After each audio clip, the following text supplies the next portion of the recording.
wasn't social intelligence, it wasn't good looks, physical health, and it wasn't IQ. It was grit.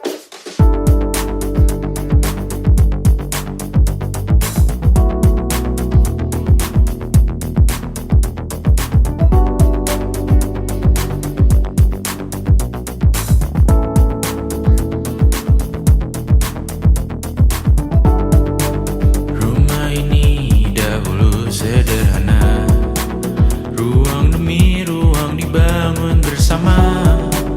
Angan-angan yang dulu mimpi belaka, kita gapai segala yang tak disangka. Tak sadar menimbun yang lebih berharga, berdiri di atas yang lebih bermakna. Anak tangga yang berlebihan jumlahnya, mendaki terus entah mau kemana. Dan kau selalu bertanya untuk apa. Manusia adalah makhluk hidup yang sangat luar biasa. Tak seperti halnya makhluk hidup yang lain, manusia memiliki akal dan juga hati nurani dalam pembentukan kehidupannya. Hewan dan juga tumbuhan hanya dapat menggunakan kemampuan adaptasi mereka untuk bertahan hidup. Sedangkan bagi manusia, mereka akan menggunakan akal untuk dapat bertindak lebih lanjut. Walaupun manusia juga dapat beradaptasi layaknya hewan, manusia memiliki kecenderungan untuk dapat memperbaiki pola dan juga kualitas dalam sebuah kehidupan yang telah mereka ciptakan.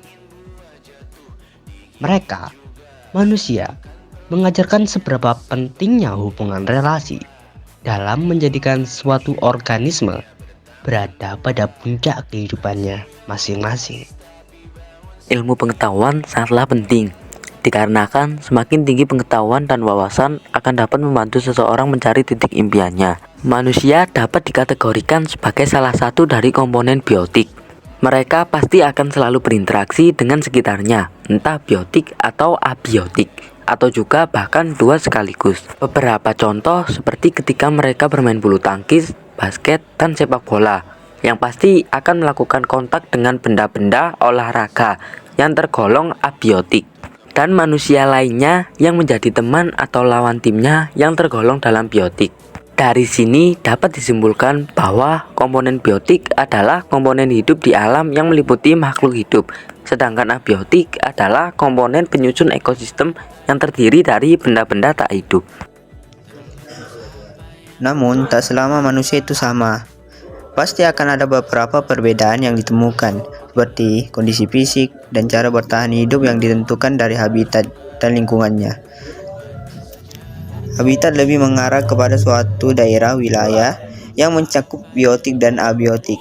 Di dalamnya, perkembangan makhluk secara spesifik di dalamnya. Sedangkan lingkungan lebih mengarah kepada kondisi alam yang meliputi SDA di dalamnya. Contoh lingkungan pergunungan yang memiliki banyak sekali SDA, namun di sana ada beberapa habitat yang berbentuk seperti habitat di lereng gunung yang masih ditinggali oleh manusia. Namun, habitat di puncak gunung tidak ditinggali oleh manusia. Di sisi lain, jika dilihat dari jumlah dan persebaran manusia itu sendiri, sekarang telah mencapai titik biosfer atau ekologi global secara keseluruhan interaksi di seluruh dunia. Dikarenakan telah mencapai titik biosfer, maka dapat disimpulkan di seluruh dunia pasti akan terjadi banyak sekali interaksi, entah itu secara predasi, kompetisi, dan simbiosis. Predasi seperti manusia yang melakukan perburuan, kompetisi seperti manusia yang sedang melakukan persaingan dengan manusia lainnya, tak dalam hal apa saja, dan simbiosis yang menjadi nama lain dari interaksi itu sendiri. Bahkan, dalam catatan sejarah manusia selalu menjadi puncak dari makhluk hidup itu yang mampu melakukan apa saja seperti mutualisme, parasitisme, komensalisme, dan lain-lain.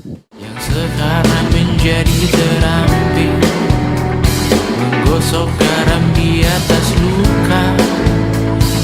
Dulu tak ada apa-apanya, rute pagi yang dahulu ceria, menu favorit kini hambar rasanya, foto yang tak berani dilihat. atas nama